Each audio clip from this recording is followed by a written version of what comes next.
I got better cake than you do. Found it in the clue that the manager left when he was fired. He said, let me send one last memo. And the CEO went, oh, is it gonna be calling me a butt face? Manager said, no, I assure you it is not. And it was a cipher. And they ran it through the lawyer, and the lawyer said, oh, my tummy hurts. Can I have some Pepto, please? And they're like, all right, you gotta go suck the pink cow. So the mechanical lawyer had to set out through the digital space to discover the location of this mythical bovine. Electric sand zapped his toes. He said he smiled, an impish smile, and said, thank goodness I'm now in the privacy of data. No one knows just how excited I am to experience this toe pain. Thank you, fate, for throwing me this tastiest meatball straight atop my spaghetti.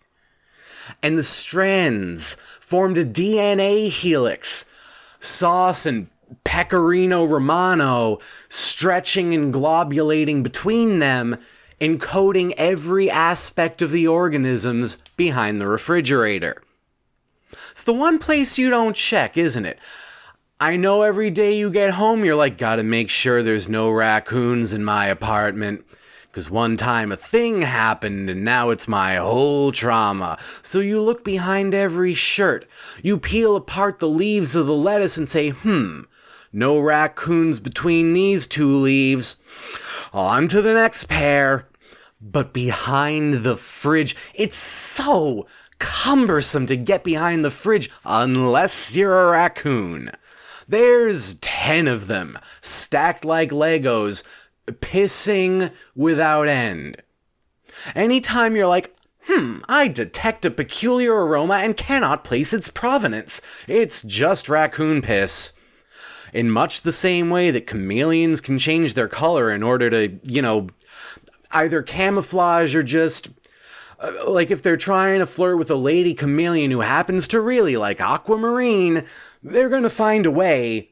Well, raccoons can manipulate the smell of their piss to smell like whatever. This is why I wanted cake. I came home and smelled cake. I thought, is my neighbor baking? So I went next door and knocked on the door, and my neighbor answered the door and said, hello. I said, are you baking? They said, no. What an oddly intrusive thing to ask. I'd probably have told you no, even if I were. I'm like, so you are baking then? They're like, I understand that I just laid the groundwork for a potential deceit, but you gotta understand, I'm not ready to lie on the fly like that. I'm not that quick-witted. If I were baking a cake in this moment, I would have snapped, said yes, then panicked and slammed the door on you. Now in the future, if I need to lie to you about baking, I am ready to do so, but I was not today. And I say, I believe you, thank you so much for your time. If you do bake one though, I'd like a slice, and they slammed the door in my face. I went home, I'm like, it's raccoon piss again, isn't it?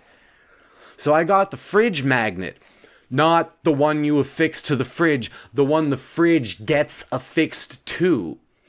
And I used the crank pulley to lift it away from the wall, and all 10 raccoons scattered like frightened cockroaches and went sliding into home plate. The catcher tried to scoop them up in his fluffy mitt, but the raccoons teleported straight into a different sport. They're part of tennis now.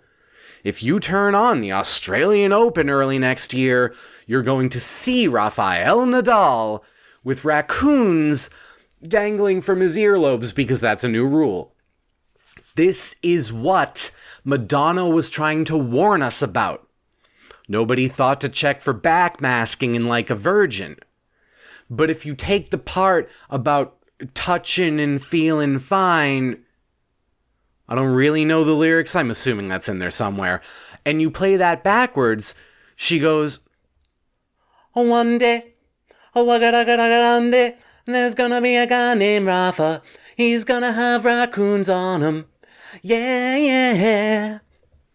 Musical prophecy is ripe for study, but nobody's putting in the work. These parapsychologists are all busy with, like, the radio sounds funny when I tilt it. That must mean my dead grandmother is trying to communicate with me through this ad for stomach medicine. Granny, do you have Tums? And you stare at the unmoving Ouija board, and then you go, Granny doesn't have Tums. But Granny has Pepto. And the machine lawyer has finally reached the website of his dreams. His toes bleeding and magnetized. And he says, all right, please download my consciousness into the robot nearest this whimsical farm.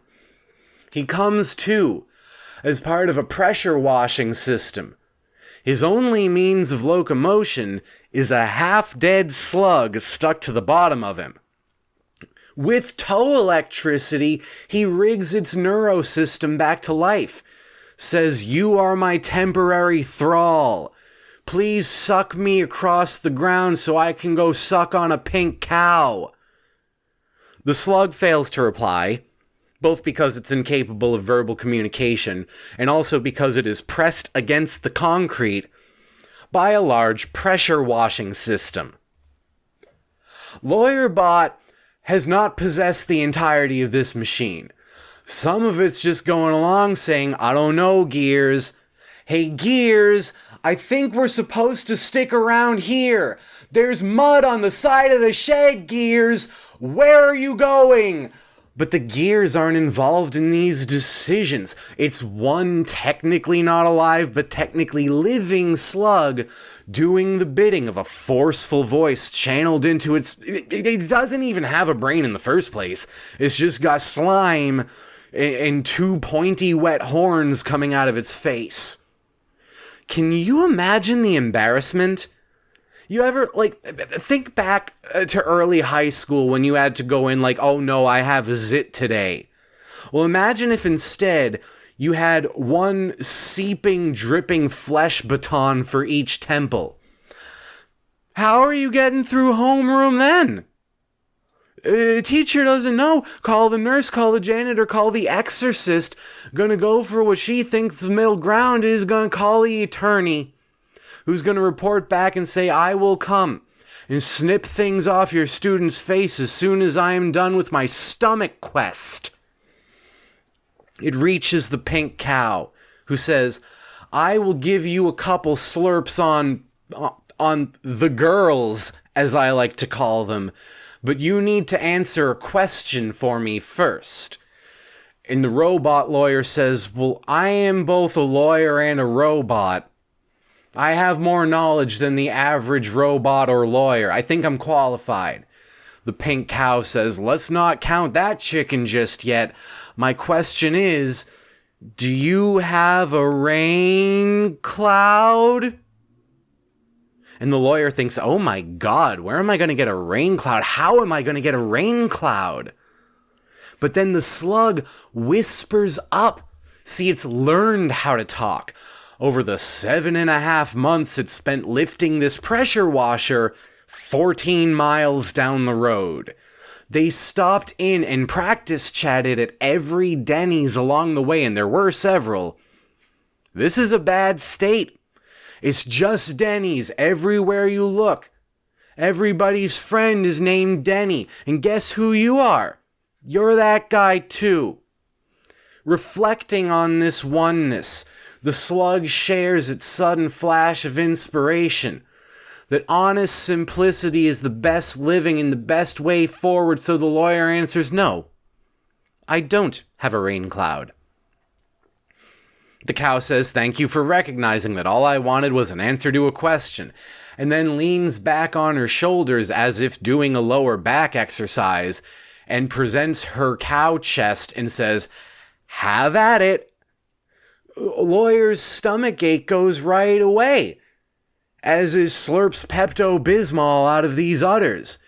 It says thank you and then re-uploads itself to the internet.